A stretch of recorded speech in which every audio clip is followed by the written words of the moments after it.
एक लड़की की शादी समारोह का कार्यक्रम बड़े धूमधाम से चल रहा था। उसके पिताजी शादी की तैयारियों में लगे हुए थे।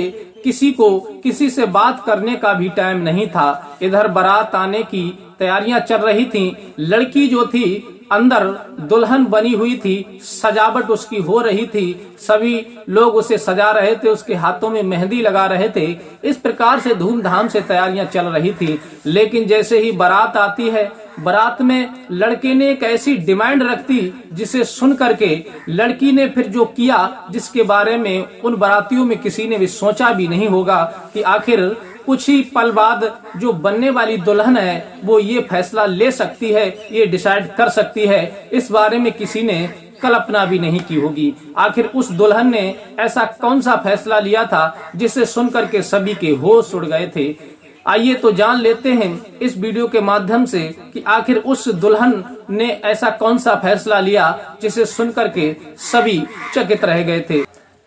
नमस्कार, मैं हूं रितेश कुमार। दरअसल आज की जो घटना मैं आपको सुनाने के लिए जा रहा हूं, ये सच्ची घटना इसी बरेली की है। बरेली में एक परिवार रहा करता था। उस परिवार में एक व्यक्ति जिसका नाम इकबाल था। इकबाल अपनी बेटी रवीना के साथ रहा करता था। उसकी जो बेटी थी रवीना, वो काफी पढ़ाई लिखाई में होशियार थी और आगे पढ़ाई कर रही थी। देखने में काफी खूबसूरत थी। फिर वो विचार करते हैं इकबाल कि मैं अपनी बेटी रवीना का विवाह कर दूं कहीं अच्छा वर देख करके।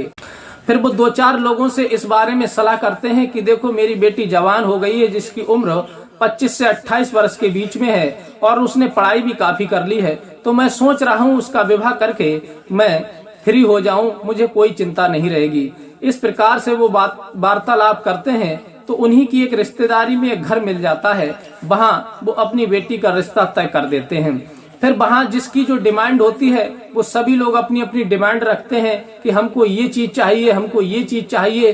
फिर वो कहते हैं इकबाल ठीक है, हम प्रयास करेंगे कि आप सभी की डिमांड पूरी हो सके, लेकिन अगर कोई कमी रह जाए तो उसके लिए हम क्षमा चाहते हैं। लेकिन वो अपने घर में किसी से नहीं कहते, अपनी पत्नी से परामर्श करते हैं और फिर शादी की तैयारियां करने लगते हैं।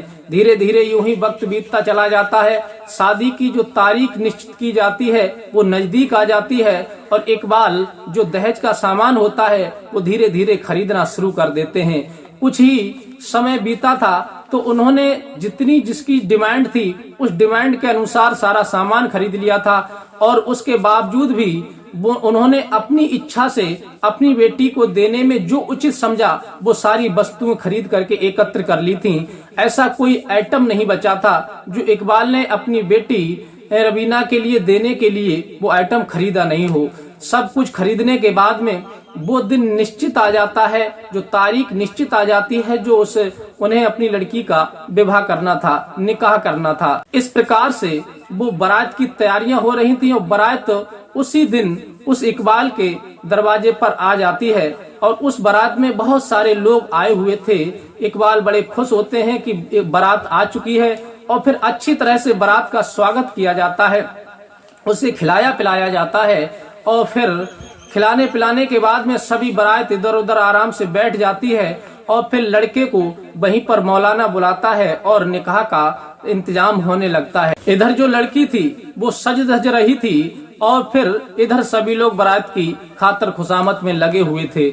लेकिन जो लड़की के बाप होते हैं इकबाल, वो कहते हैं कि आइए भाई साहब, मैं आपको दहेज का सामान दिखा दूं, कहीं कोई कमी तो नहीं रह गई है। आपने जो भी डिमांड की थी आपके परिवार ने, लड़के ने, वो सारी डिमांड पूरी हो चुकी है या नहीं, आप देख लीजिए। फिर वो लड़की का बाप उस लड़के के पिता को लेकर के जाता है और दहेज का सारा सामान दिखाता है। उसे देख करके लड़के का जो पिता होता है बड़ा खुश होता है, क्योंकि जो वस्तु इकबाल ने खरीदी थी वो उनकी डिमांड से कई ज्यादा गुना महंगी और अच्छी थी और कई गुना ज्यादा भी थी। ये दृश्य देख करके लड़के का पिता बड़ा खुश होता है। लेकिन एक साइड में दीवार के सहारे से एक गाड़ी खड़ी हुई थी, मोटरसाइकिल। उसे देख करके लड़के का पिता बोलता तो कुछ नहीं है, लेकिन उस पर लिखा होता है लड़के की फरमाइश।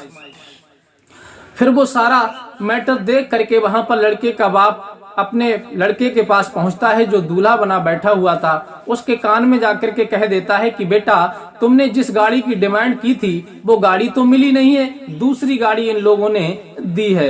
ये बात सुनकर के लड़का खड़ा हो जाता है और कहता है कि मैं ये निकाह बिल्कुल नहीं करूंगा, क्योंकि मैंने जिस गाड़ी की डिमांड की थी वो गाड़ी तो है ही नहीं, ये तो दूसरी गाड़ी दी है।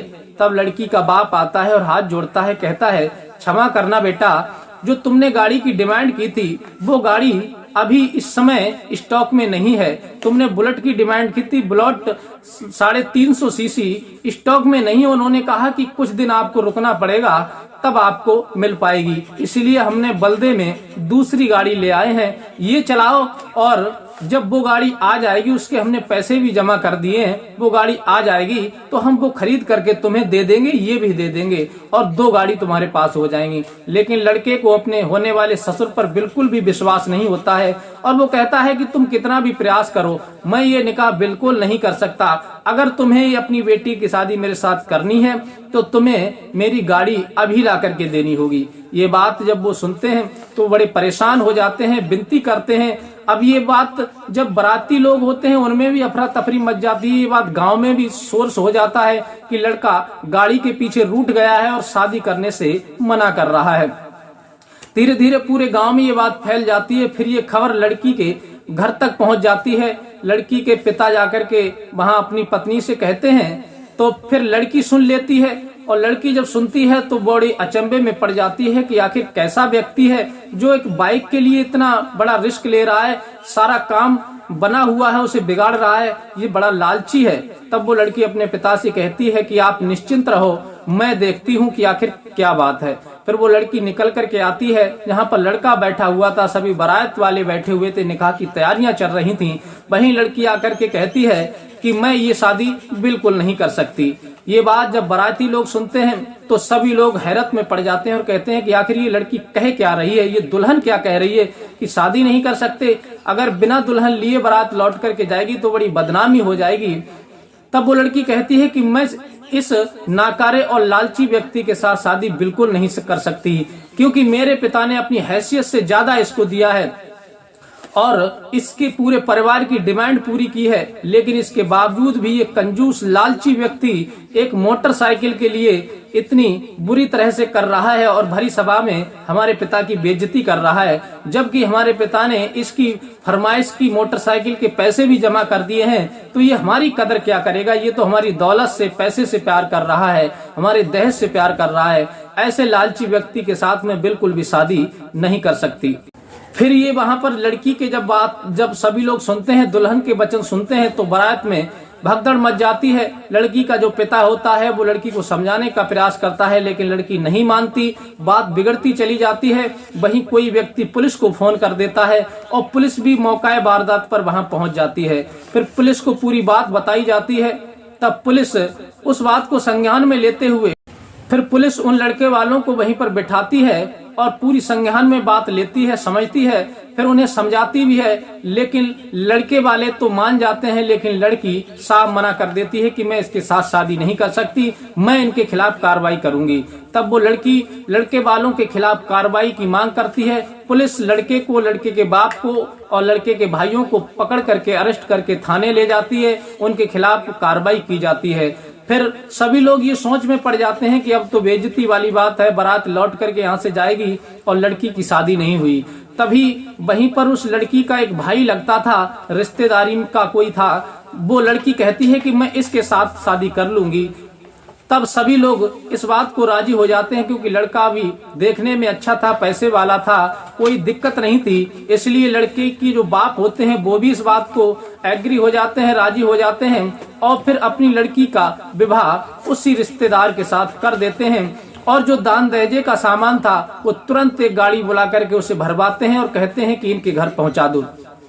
कुछ देर के बाद में उस लड़की का निकाह उस लड़के के साथ हो जाता है, उसका जो भाई लगता था उसके साथ निकाह होने के बाद उसे दुल्हन बना करके वहां से विदा कर दिया जाता है। इस प्रकार से लड़की ने उस बारात को वापस कर दिया। लड़का और लड़के के पिता भाइयों पर कानूनी कार्रवाई करवाई और अपने जो मतलब और अपना जो भाई लगता था रिश्तेदारी का, उसके साथ विवाह करके वो उसके घर चली गई। इस प्रकार से उसकी शादी संपूर्ण हुई। तो साथियों, ये थी कहानी। दुल्हन ने सही किया या गलत किया, आपकी जो भी राय हो अपनी राय हमें कमेंट करके जरूर बताएं। दुल्हन ने कैसा किया। अगर वीडियो अच्छी लगी हो तो प्लीज हमारे चैनल को लाइक सब्सक्राइब कीजिए, अपने यार दोस्तों को भी शेयर कीजिए और मिलते हैं इसी प्रकार की कोई नेक्स्ट घटना कहानी के साथ। तब तक के लिए दीजिए इजाजत। नमस्कार।